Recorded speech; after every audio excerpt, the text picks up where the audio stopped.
Hello and welcome to the Healed Approach podcast. I am your host, Rebecca Heald, and I am here to lead the revolution in workplace wellbeing. On this podcast, you can expect to hear from people who have turned their personal trials into professional triumphs. This isn't a podcast that is about your run-of-the-mill leadership and wellbeing. You're going to hear from trailblazers, visionaries, and catalysts for change, because true wellbeing and leadership goes beyond corporate jargon. It's about embracing vulnerability, empathy, and resilience. So you're going to hear some really open, honest, and raw perspectives on leadership and wellbeing in the workplace. So I hope you're ready for the revolution, and I really hope that you enjoy the show.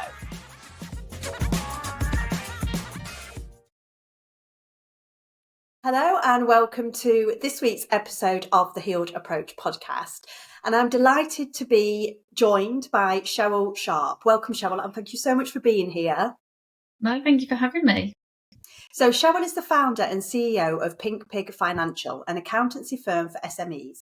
Cheryl is also a mentor to aspiring business owners as well as women impacted by domestic abuse who are looking to become more financially independent, empowering them with the confidence to go for it and succeed. And I love that. And I really, because, I know we've had a little bit of a chat before we came on, and we've got some shared experiences. And I feel really passionately about this as well, about empowering women who have been through domestic abuse, and especially in leadership positions, because I think very often as women, what's going on personally, we feel like it's we kind of let it hold us back, I think. So Cheryl, please tell me, what happened for you, and what made you leave, and just can you share your story?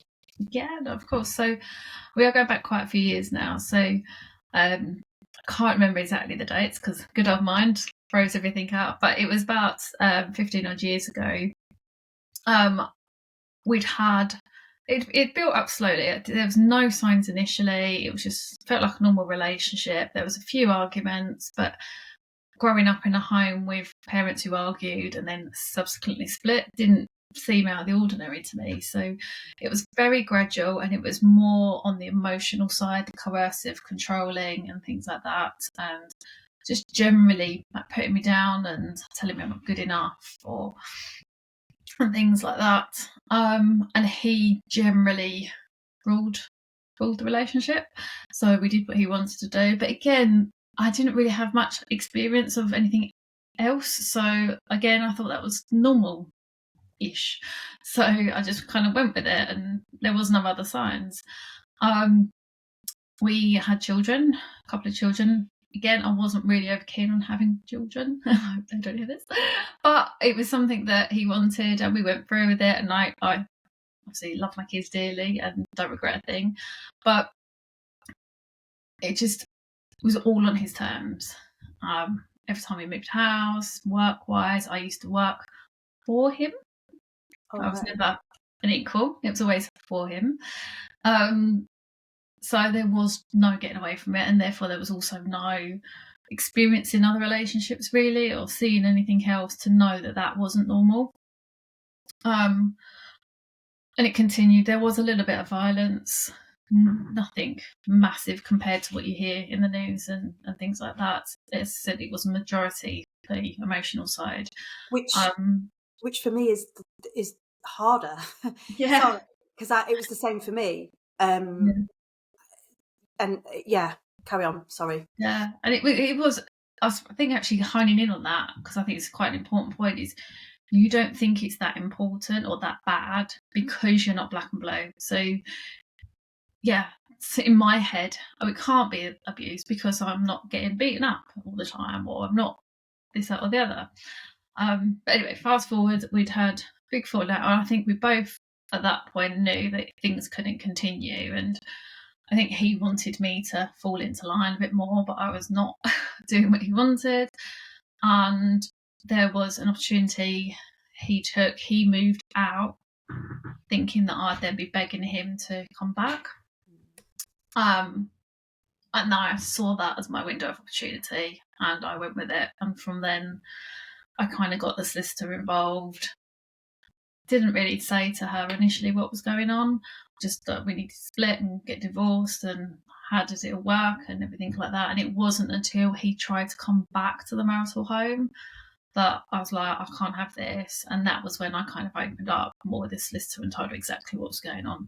Although she wasn't silly, she knew there was more to it, but didn't want to push. So yeah, had some help there.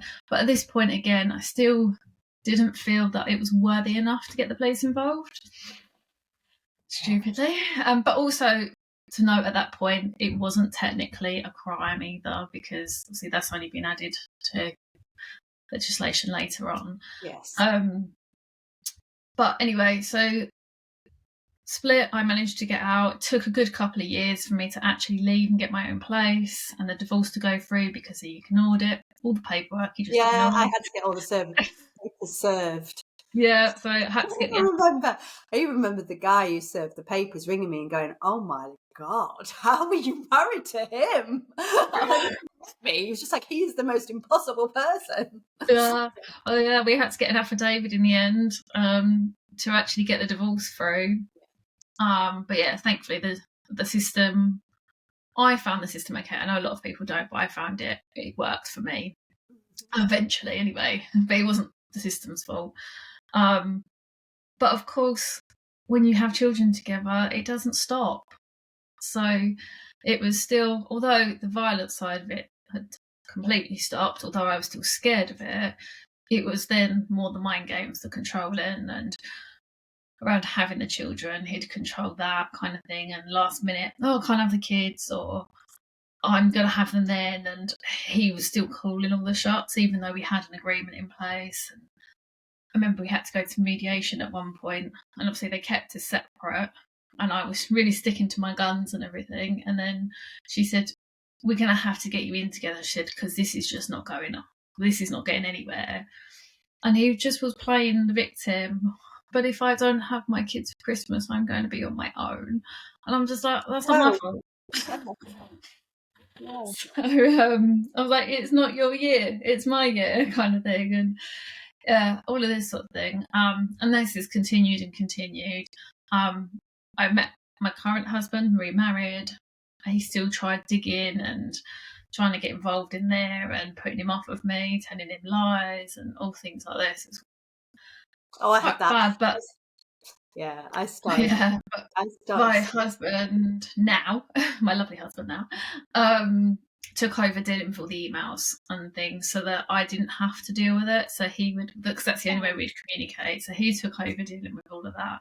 And then I remember, as it always is, smack bang in COVID, there's a massive incident blew up in public where my current husband and I were both threatened, and we just like, this can't go on. And that's when we got the police involved, and that's when we got the non-molestation order in place. My youngest was able to cut ties with him, and from that point we've not had any contact. There was a little bit of solicitors back and forth in between, but at the end of the day, my solicitor just dealt with it, and we got to the point where it was like, well, he's still saying the same things, he's not listening, so we just cut it all off. And that's kind of it, really. So there, that was 4 years ago. Probably the last 2.5 years we've not had any contact at all, and it's just helped me so much in my mindset to be able to move on. And in the middle there somewhere, I set up my business, and it's started working with a coach just after everything blew up. And that was when I started working on me, my mindset, getting my confidence and self-belief back, to enable me just over a year ago to start sharing my story to be able to help others. Yeah, which is super powerful. I think it's interesting though, actually, because I wanted to just come back to where you said that once you had, 4 years ago, contact stopped. Do you think that that's then when you were able, up until that point, do you think do you feel like there was still an element of control and an element of you not being able to be yourself? Yeah, definitely. And it was affecting me both personally, our relationship a bit, because even though my current husband would compliment me or do nice things, I didn't feel worthy of it. Yeah. And it's taken me a long time and a lot of work to even feel worthy of that love from him, and realise that actually there are nice people out there after all, if they're not all the same. But also it was affecting my business, and because of my self-confidence and self-belief, self-worth was all so low, I didn't believe that I could run or have a business, and I was always just playing at it. And it wasn't until that point, and then I got the help I needed, and my business grew within literally a year. It was bigger than it had been in 5 years. Yeah, it's really interesting, because obviously, kind of similar story, and like you, it continues even afterwards. It's interesting because I did get, I got a lifetime restraining order and I got a court order for my kids, but I, in all my wisdom, and probably because I've been used to, being told what to do for 20 odd years, or almost 20 years, I allowed contact again. And I always, I don't think, and I've said this so many times, I don't think when that is still there, when there's still this, because still there'll be this kind of, is he going to get his kids? Is he gonna throw something else against me? Every little game he could play, he plays it, but it always throws it back on me. This is your fault. You're the one that wants the drama. You've got nothing else in your life. And it's like, oh my God, all of this is because you can't stick to a schedule. You can't pay your maintenance. You can't stand the fact that I've moved on and doing things in my life. And it's and I think, I think my point here that I'm trying to make is that even when you walk away from domestic abuse, the abuse doesn't necessarily stop unless you can sever that contact. That is so hard, like you say, when you've got children. I think I'm probably only at the point now, even though I've got all of that paperwork and that system has done what it's needed to do. I, thought, no, this is the right thing. And it's just, you have to trust the system, I think, sometimes. But that's hard as well, because you always think, well, what do they know? The kids are best seeing their dad. And, and it's okay if we have some contact now because things have calmed down. No, the people like that do not ever change, ever, and every time it's almost, but I tell you what, I think, and this is something I think that is,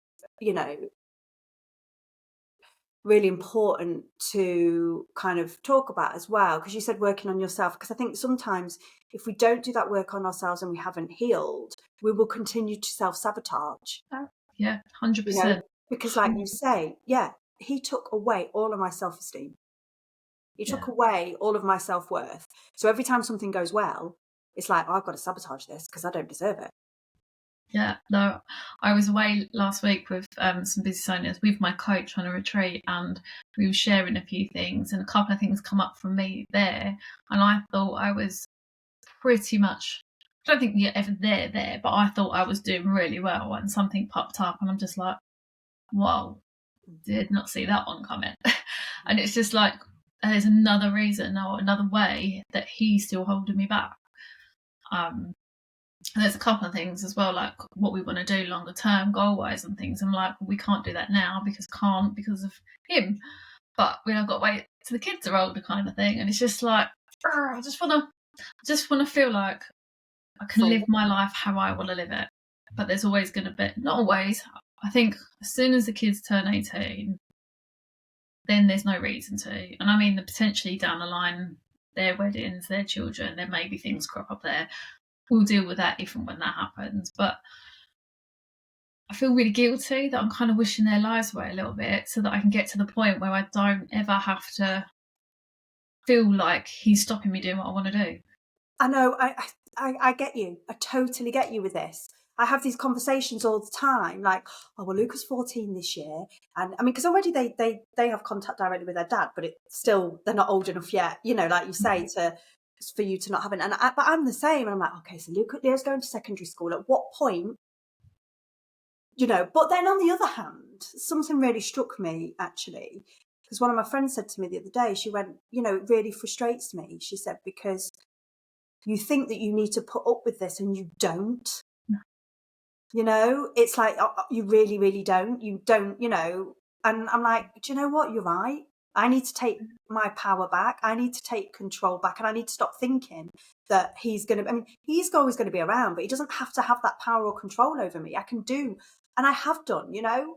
I have left my job and I have built my business and I am traveling with it. And you know, and it's not easy. It's not easy when you've got very little support and you've got 2 young boys. But it's hard because there's this drive in me to, and I think, you know, that there's this drive to do it despite all of that. But you have to undo all of those limiting beliefs and all of that crap that they've done. I don't think the work will ever stop, really. But No. I'm at a place now where I think, yes, there's a couple of things I can't do at the moment, but it's not forever. There is light at the end of the tunnel, and it is going to get there. And I'm sure I'm going to have more light bulbs over the next few years where I find things that I hadn't realised, especially, and I was actually having a conversation with my coach not too long ago, and it seems to be that every time I take a step up in the business, or I level up the business, either personally, my role in the business, or the business grows to the next stage, that's when I always have not a freak out, I don't know what the right word is, but that's when I have that struggle, and that's when that internal thing is, but I don't deserve this, I'm not good enough. Self-sabotage, yeah. And that's when we have to really like dig deep, but I always overcome it, and it's building that evidence bank, I think. Yes. Knowing you can do it. You've done it before, you've got through things before, you've got through this, you've achieved that. You are able to do it, and it's building that evidence bank so that when you have those moments, you can just think back. Or literally, I've got an achievement journal and I write everything in it. Once a week, I'll go in and write, even if it's silly things like I got through half term without wanting to kill one of the kids. That's not a silly thing. No, it's not. But to non-mums, it probably would seem that. But yeah, everything goes in there so that when I am having those moments, I can just look back and go, well, you've done it before, or you've achieved this, or you've done this. You can do it. And it's that evidence bank, I think, is so powerful. And if people don't do that, anyone should be doing that, really, because it's not just those who've experienced what we have. Everyone has those self-doubts and self-belief issues at times. So yeah, they do, because everybody. Well, there's usually something like, without going into stuff as well, but, you know, there is usually a reason that we put up with that behaviour as well. There's probably something that's happened earlier on in life. Yeah. Like for me, I had an abusive stepfather. I had an alcoholic dad. You know, I had so much trauma growing up that then, like you say, going into a relationship like that, it was like, well, this is normal. This is okay. I didn't even realise, like you, I didn't realise what was going on until I left. And I remember, so when we were breaking up, Sean started sending anybody who was male who I was connected to. Sean started sending them messages, ringing them, giving them years of abuse. And I remember one of them was, he worked for the police. He was in some special, I don't know what it was, but I remember him saying to me, you need to be careful. I've seen that kind of person before. You know, basically, he basically, and I was like, no, he's just upset that we're getting divorced. And he was like, trust me, Rebecca. And then everything unfolded. And I was like, why did I not realize? But the big thing is because they make you think it's you, and everybody around you as well. Even my own mum would be like, oh, it's just you two together. Do you know what I mean? They've all seen it since, you know, but it's, you just. No, you don't believe it's happening. And no, I never, this is going to sound really silly, but I didn't think that my abuse was enough. Yeah. And it wasn't until we got the police involved, and poor lady, she was here for 8 hours going through everything. She took it back to her sergeant, and the sergeant turned around and said it was one of the worst cases he'd ever seen.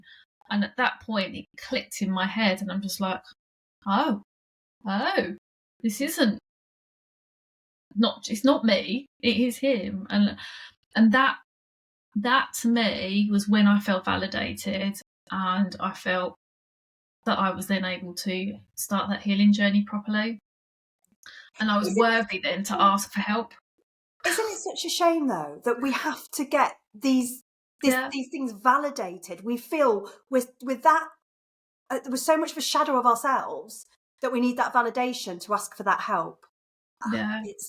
This brings me on to actually talking about what you were talking about, like journaling and digging deep, and that I call it shadow work as well. Sometimes you have to really face parts of yourself. Like for me, I kind of when it flared up again recently, and I'm like, I need to do some work on myself to understand why I've let this happen again. Why have I told myself that the kids have got to see their dad and that I need my, I have to like be honest with myself. This isn't necessary. Am I really doing this because I think it's best for the kids, or am I doing this because I'm afraid to lose my freedom?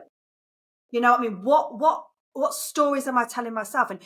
And that sometimes, because it's not just about, oh, okay, this happened to me and it wasn't right, and now we can move on because it's done. No, you've got to do the work on yourself as well. You've got to not be a victim in it as well. You've got to take responsibility for the part you've played in it all. Does that make sense? Yeah, and I'm a big believer as well, is some people will sit and wallow in what's happened to them and just sit and stay there. I do that. I definitely do that for a bit. Sorry, yeah, I mean, it's fine to do it for a bit. Everyone does, as you say. But to stay in it. I mean, my mum and dad split up when I was 7, and my mum still plays the victim now. And I'm just like, it just astonishes me that she's used that and she's played the victim all the time. And I'm like, I'm not being her. I am not being the victim. I'm going to take back control of my life as much as I possibly can. And that now drives me forward and helping other women to take that control back and find their freedom. Yeah, absolutely. And I think that is super important, isn't it? That we do that, that we kind of turn what's happened to us, our trauma into our triumph almost, Yeah. But even when we do that, like I say, it's a continuous journey, and we have to face the deepest, darkest parts of ourselves. And that takes courage and that takes strength. But in that, that's how we rise, isn't it? That's how we rise as women, and that's then how we set the path for people moving forward. And I am so grateful for you for being really, because it's not easy. I mean, even me talking about this now is making me a bit anxious, because I'm thinking, oh God, people are going to hear it, and it's not easy to talk about these things. But we have to talk more about experiences that are happening to us as women, because this is just a piece of the jigsaw. We could talk about other experiences that we've had, but if we don't talk about these things and we don't make them real and we're not honest about them, how can we ever move forward? How can we ever create a world where women thrive, and where business, because obviously this is my background, but where business thrives as well? But so tell me, please, what is it? So how are you? Obviously, I love what you said there. I think it's super, super important that, you had to move on in yourself. You had to cut that toxic connection out for you to be able to move on to the next level in your business. It's really interesting how you said as well, when every step that you took would then come with some kind of sabotage, or it happens to me. Like, I handed my notice in for my employed role not long ago, a few weeks ago, and then all of this storm was blown up with my ex, and it's like every time something happens, there's something to counteract it. And I think, like you say, part of that is, it's almost like, I'm not being funny, I do think to myself sometimes, okay, I'm going off on a tangent, but I do sometimes think to myself, why do these things keep happening to me? I try not to fall into victim mode, because I think they're happening for a reason. They're happening because I need to learn from them. But then I think to myself, is it that my self-esteem and self-worth is still that low that I almost manifest this stuff happening? It's almost like, right, something really good's happening to you, Rebecca. Universe, something bad happened just to prove that you're not good enough. Yeah, and I think it's that belief as well that you're not, if you don't believe that you're good enough for the good things to happen, so subconsciously you're finding a way to sabotage it. But yeah, it's every time it happens, it's just ridiculous. But it just means that I have to dig in deep and do more work. Little things that are holding back. Sometimes it's a tiny little thing. Like at the moment, I'm trying to put in more of a formal structure to my main business and put in more formal job descriptions and things. So I started at the bottom, working my way up to my role. Yeah. A coach was like, no, you start at the top and work down. And then I'm just like, Okay. Well, a week later, I still haven't been able to do it because I'm just like, well, I've done. Although I'm quite comfortable now of calling myself a CEO, or that took a good while to feel comfortable. Mm-hmm. It's just like, oh, well, what do I actually do as a CEO exactly? And it's just all that kind of thing. And it's just like, it's crazy. I mean, we've worked through that this morning, so I'm now fine with it, and I'm now itching to get on and write my job description. But it's just all silly. It sounds silly, but it's No. little things like that it just holds you back. And I'm a very much of a believer that everything happens for a reason, and it's because you either need to learn something, or something's not quite right for you, but you can't see it, or there's always something of why something doesn't happen the way you want it to. Agreed. And once you work out and see what that is, then you can move on from it. And it's like, I could never understand why that experience happened. I'm like, why? What did I do to deserve it, kind of thing? And then it clicked probably 2 years ago. It clicked. It happened to me so that I can help others, and I can then help them not take as long as I did to heal. Yeah, absolutely. So even now I know why that happened. And even that was just like a weight off my shoulders. I'm like, okay, I get it now. Yeah, no, same. That's exactly, you've got a purpose, haven't you? Yeah. You've got a purpose, and same with you, like I've got this passion to help other people. But it's funny because it's almost like I've always kind of known that deep down, even as a kid. I thought there's something I'm here to do, and it's almost like it's only now, after all those experiences, that I've thought, right, okay, now is my time. But it's interesting as well what you said there about the whole, like, calling yourself a CEO and doing your job description. I've had this. So I've had like a big rebrand and a new website recently. And I was always saying to the lady that does it, she's like, keep talking about what you just like. I don't really know what I do. I'm a fraud. You know what I mean? It's like, well, I don't know. When someone asks me what I do, I'm like, I just like literally kind of just freeze. I'm like, I can talk about what I do all day if no one actually asks me the question. But then when somebody's like, you're like, oh, I don't actually think I know what I do. I'm like, the woman just, you know what you do? And I'm like, no. But again, it's that whole, yeah, well, I can't be that person that I'm saying I am, can I? Yeah. Well, no, it really made me laugh as well, because when we was at this retreat last week, there was two of us who are chartered accountants, and just as a like icebreaker for one of the speakers, so she got to know us a little bit better. She was like, "Oh, I just want to go around the room and introduce yourself, what you do, what your business is, and so forth." And it was really funny because literally pulled out the old line, "I'm an accountant. It's boring. You all know what I do," kind of thing. And then I'm like, why was that? But you do automatically go into accountants are seen as boring, so therefore I'm boring. But it's not. And I have tried so hard now when people say to me, what do you do? I don't go in with the I'm accountant. I go in with I'm CEO of an accountancy business. And just the change in that has helped me feel so much more confident in those kind of conversations, rather than, oh, I'm Cheryl, I'm an accountant. Yeah. But it just, it changes that perspective in me more than other people. Well, it's just the whole idea of NLP, isn't it? And it's like, it's our internal narrative, the words that we use. If you're going to keep beating yourself up and putting yourself down and not elevating yourself with the words that you use, then you're going to continue to be that victim and not, and we are the only ones that put the ceiling on ourselves. Yeah. We are. We're the only ones that stop ourselves from achieving the amazing things that we want to achieve. And society has conditioned us into that. And then, and then we accept and tolerate behaviours that we shouldn't. But before, I would be, before we kind of wrap things up, can you let people know how you do work with people? Yeah, so I work in a number of ways. So the main part of working one-to-one with somebody is like mentoring them, so helping them to, once they're out of a situation, I'm not the person to help them get out of the situation. I can signpost and support, but I'm not the person to help them get out. I have to protect myself in this as well. So once they're out of it, I can then help them to look at what they want from their life, so to look at what their goals are, what they would dream to do. And that's really hard because you're told what you can do and you lose all your dreams. So sometimes that can be really hard for them to just like think about, what do I want from my life? I know it took me a long time, and my dreams have got bigger and bigger and bigger over the years. And then to help find that financial independence, to help them set up their own business, find out what it is they want to do, how they want to do it, and things like that. So I work with people on a one-to-one basis, and that way.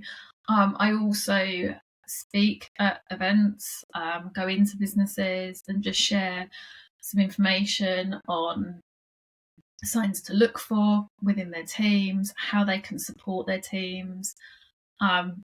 And some of these are really simple tips that they don't even need to spend any money or any time on. It's literally like, right, we're making a decision and this is it, kind of thing. And it's just, I think, raising awareness, sharing my story on socials, and just in general when I talk to people or I'm at events and things, just raises that awareness, but also it enables them to start a conversation and say, right, well, for example, a networking event I actually went to, my first one, where I had that hat on instead. And thankfully it was run by one of my friends, and she was very lovely and did the whole nice introduction, because I wouldn't have done it like she did. I'd have just been like, yeah, I help, I do this. But she was brilliant, so I was able to share a little bit more. And a lady came up to me after, and she said, oh, my friend's going through this and I really don't know how to support her. How can I? So it's then even opening up those kind of conversations. And I've had somebody else ask me how to support their sister, how to do this, how to do that. And it's just in general, I think once I start sharing, people then start talking, and then they'll talk amongst themselves. So, and I think as well, with me sharing the fact that mine wasn't all physical violence, helps to see other people as well, that they are potentially in that type of relationship, because they can't see it. And then I see it sometimes when I talk to people, and it's not my place to, but and through obviously my the accountancy business, we've also got a HR business as well, so we're able to push out information, and we're working on a like a hub on the website at the moment that's got loads of help and support and signposts and things like that. So we speak to employers all the time because we run payroll, so it's easy to use those channels to push information out. Obviously not too much, because that's not generally why they come to us, but it also does open a safe space for other survivors to come to us as their accountant, because they know that we get it. My team have all had, well, they've been on the journey with me, quite a lot of them have, but they hear me talk about it, they hear me share things, and they are such an amazing team as well. They just get it, and they are all a safe space for people. So people feel comfortable coming to us and opening up about that type of thing. So I feel like we're helping people without actually knowing it, if that makes sense. It's just like... I'm a massive believer in it, and whenever I do a session in a workplace, I always start off by sharing my journey, because and sometimes that can trigger things at times, but then sometimes that's good for the organisation to know. But like you, it's to create that safe space. It is, and I remember the first time I spoke about it publicly, I got so emotional, so upset. And I was like, I don't know if I can actually do this anymore, because it was just too much. But then I thought, well, actually, I've done it for a start, evidence I can do it. But it's good to have some of that emotion. Sometimes I feel now, depends on what side I'm sharing, I feel like there isn't as much emotion, because I have been able to kind of compartmentalise it now. I'm at that stage of my healing where I can detach from it a little bit more. But it still gets emotional at times. And I know I've had people, when I've done videos and things in the past, they've gone like, wow, I could really hear it in you there. So I think it's good to show the emotion as well when you're feeling it. I want to get more open and honest about things. I think it's hard. That first time I stood up in front of a room, I think there was about 30 odd people in there. I can do it in front of people in a room. I can do it. It's on socials and things like that, because I'm worried of the repercussions. Yeah, see, I was as well, and I did a good old pro and cons. No, what's the word? Pro and cons. That's it. I did a good old pro and cons list, and the pros way outweigh the cons. And I was like, he's blocked. Everyone I know connected to him is blocked. And I was like, and if it gets back to him and he throws his toys out the pram, that's what my solicitor's for. And I was just like, it is what it is. But the one tip I have with that is I don't do my own posting. And that's probably going to come across as something some people think that I'm too arrogant or whatever to do it myself. But me and my social media lady work on it together, and she physically posts, because if it was left to me to physically post, I wouldn't do it, because I'd have that fear factor. And because she's doing it for me, the message is getting out there on my behalf. Yeah. So I just don't want it to be unauthentic. It's still very authentic. We work on it together. I approve everything that goes out. I know what's going out, but I'm not the one actually doing it. And she's helping me to express what I want to say, because again, it's so hard sometimes to actually express what and how to say and where to draw that line, isn't it? So that's kind of best money I've ever spent is with her, because it helps me to get the message across without me feeling like I can't do it. Yeah, I love that. And self-sabotaging, of course, because that would be... Yeah, that's definitely something to take on board, definitely. So, well, thank you so much for this, Cheryl. Thank you so much for sharing everything so openly and honestly. And, you know, I think you're amazing. You're such an inspiration, and, you know, continue to do your work. You know, I hope to be able to have the same impact myself one day. Well, I mean, just these podcasts alone will help so many people. Yeah, I hope so. Can you just, before we do wrap it up, can you just let people know where they can find you? Yeah, of course. So Instagram is probably the best place. So I'm at I am Cheryl Sharp, or my website is obviously www.cherylsharp.co.uk. Excellent. So yeah, and there's links to my other businesses and that from there. So thank you. That's the big one. Brilliant. Thank you so much. And thank you everybody who is or has listened to the podcast. Please make sure that if you've enjoyed it, that you do share it with your networks. If you found any value in it, like I said, share it with anybody that you think may benefit. And please make sure that you also leave us a 5-star review, because I think the more people that we can reach with this podcast, the better. Please, let's get these messages out there and let people know that there is support and there is help out there, and they do not need to suffer. So thank you so much again, Cheryl, for shedding light on this. Hopefully it's something we can continue to talk about, and thank you. And I hope everybody to see you here next time. No, thank you for having me. It's been an honour. Thank you. And that's a wrap.